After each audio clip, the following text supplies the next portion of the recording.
What's up, YouTubers and plant lovers? It's Justin coming to you from the Big Blue Nation again. And guess what? It's that time of year. And if you were to guess the holidays, well, you'd be partially right. But it's that time of year for the holiday cacti. A lot of people call them the forest cacti. And they look a lot different from our desert cacti. They don't really have any spines. They do look a lot different, and that's just because they're native to the forest. They look kind of similar to succulents, but they're actually in the cactus family. These guys do require a little bit more water than our desert cousins, and they are epiphytes, meaning that they are growing in trees, kind of in the nooks and crevices where decomposition leaves are decomposing that break down and actually feed these guys. So these guys are native to around the tropical areas of Brazil. So right now I just want to focus on the Thanksgiving cactus, or the Schlumbergera truncata is how that one's pronounced, and the Christmas cactus, which is also Schlumbergera bridgesii, I believe. And then there's also the Easter cactus as well, and I believe that one's pronounced Hediora gertneri. I don't know, I'm probably butchering those names, but they are kind of hard to pronounce. And this one right in front of me, this one is the orchid cactus. I just received that one not too long ago, so it's still growing and adding on new leaves and everything. But it is a forest cactus that will go with the Christmas and Thanksgiving cacti as well. But I just wanted to show you that one. Luckily, nowadays, all these cacti have been bred together, so it's pretty hard to distinguish which one's which. The really only certain way to tell is just about the time of year that they bloom. Given their common name, the Thanksgiving cactus will bloom typically in the late fall, pretty much about 1 month before the Christmas cactus blooms. And then the Easter cactus will start getting blooms around February, and then bloom just in time for the spring around Easter. So since they've all been bred together, I mean, their span of as long as they've got flowers lasts for a long time, and their color range has pretty much doubled.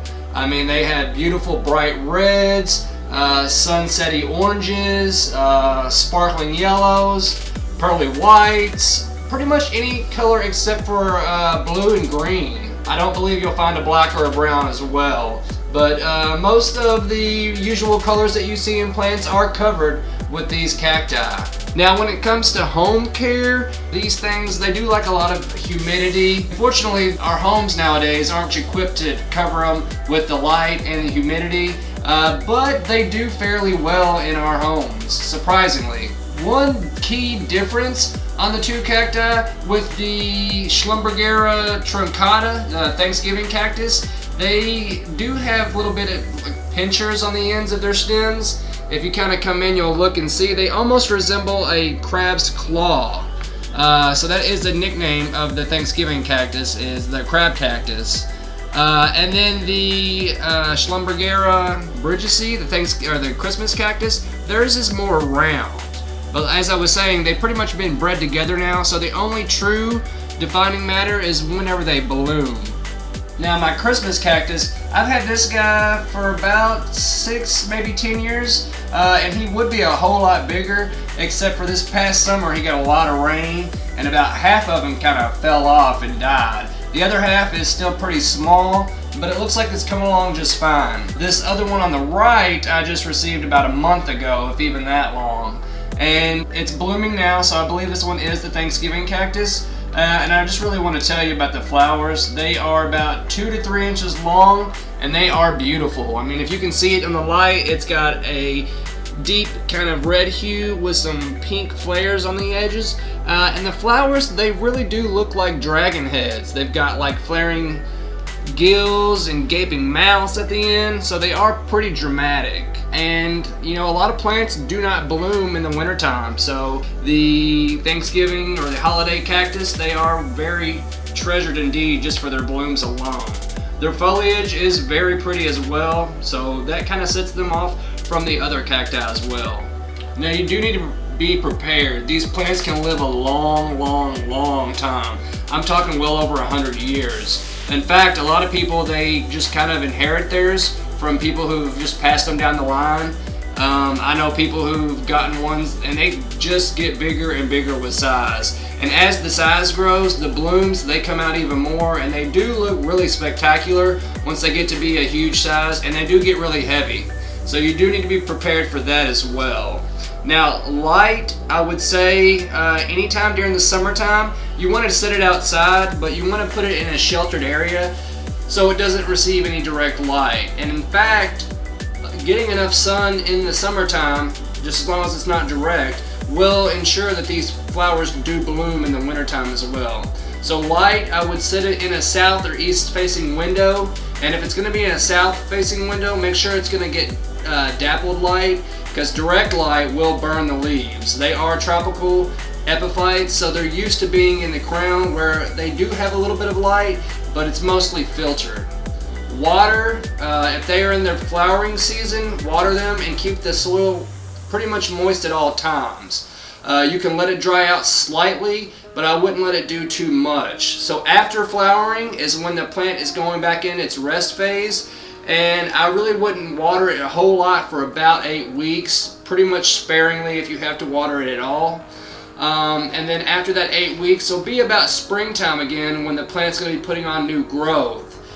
So it really probably won't flower, but you do want to make sure it does get plenty of light in this time.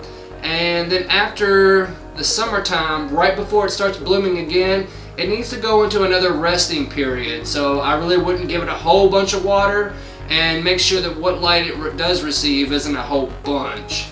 That's pretty much the life cycle of a holiday cactus. They are beautiful plants even when they're not in bloom, but you just kind of have to take it slow with them. Temperatures, they do not ever need to be below 50 degrees at night. If they do drop below 50 degrees every once in a while, it won't kill the plant, but a prolonged exposure to cold weather will kill the plant. When you propagate, you can take about anywhere from 2 to about 6 leaf pads, and if you can get one that's in the shape of a Y, that's even better. I would cut it just below the Y on the stem, just in between the leaf pads. And when you cut it, let it dry out for a couple of weeks and let it form a callus, and then just set it in some soil and it'll start to root. Soil, I would give it anything for cacti, just because it's going to drain relatively fast, and that's going to make sure that it doesn't hold a lot of water, because no cactus likes to be sitting with its feet wet. So in a pot selection, make sure you get something with plenty of drainage holes in it, otherwise you're going to drown your roots. Also with repotting, if you have to do it, only repot whenever the plant's roots are kind of poking through the bottom of the pot's drainage holes. These plants do prefer to be a bit root bound, so you don't want to do it annually. You only want to do it about the summertime, and like I said, if the roots are kind of coming out of the drainage holes, then you can move it up to the next biggest pot available. And you don't want to give it too much of a room in the bottom, or else they can take on a bit more water than they need and cause them to drown. Pests, spider mites really do have a field day with this plant, so you want to watch out for that. Aphids can run rampant in the soil, so I would use gnat mix for that. And I have not seen scale, but I believe that they do kind of have a problem with scale as well. Any kind of problem with these pests, you can go the natural route using ladybugs, or you can get a fungicide or a pesticide and use it kind of sparingly. Just remember that the more you use is going to be more potentially harmful to your environment and the plant's environment as well. So be cautious with that. Feeding, I wouldn't feed this plant too much unless it's in about the summertime, or maybe as the plant is blooming. You can feed a liquid potash to the plant. That seems to help, especially if you've repotted the plant. Don't forget that your substrate has a lot of food in it already. So if you're feeding on top of that, you're just going to burn the plant out. Don't forget that the plant does need a rest period in between blooms. So if you've just seen the plant bloom, you want to stick it in a cool, kind of dark place. Let it get a little bit of light and a little bit of water, but not much. for about 8 weeks. And after that 8 weeks, again, it'll be the springtime. The plant will be putting on new growth, so you can water it, set it back outside. And in the summertime, make sure it's going to be under kind of a sheltered area so it's not going to receive direct sunlight, or you will burn the plant out. And then right before it blooms the second time, you want to kind of give it another little rest period where you're not giving it a whole bunch of water and a whole bunch of light. And then once you see the little nodes for the blooms to come in, that's when you can move it back out into the sunlight, let it get its natural light, and start to water it even more. Other than that, that's really all I have to say about the holiday cacti. Just because your plant is no longer blooming does not mean you need to give it the heave-ho. You can keep the plants for a long time and pass them down in your family. They do make really great gifts. Like I said, I've had this guy for a long time and he's been through a lot and he's really just held on. They're resilient plants, easy to take care of, and very forgiving plants as well. So if you've gotten lucky this holiday and you get one, make sure you do hang on to them because they will last a lifetime. Well, guys, just go ahead and leave me a comment and let me know if you've kind of had any success or failures with these plants. Let me know if you've liked any of them any more than the other. With the forest cactus, there are several different species, but I think the holiday ones are pretty cool. The orchid cactus have the most beautiful blooms that you'll ever see on just about any plant at all. So let me know if you've had any kind of questions with those as well. I'm going to try to address these in a later video. Well guys, I hope you all have a good one and a good holiday season. Check back in with me and I'll be loading other videos. Be sure to hit the like button, and while you're at it, hit the subscribe button too. You can hit the bell next to it, and that way you'll know anytime I've uploaded a new video. Well guys, take it easy, have a good one, and don't forget, plant prudently. Bye YouTube. Alright tubers, if you'd like to see last week's video, feel free to click over here. And if you'd like to subscribe to my channel, you can also click over here. Alright guys, take it easy. Have a good one.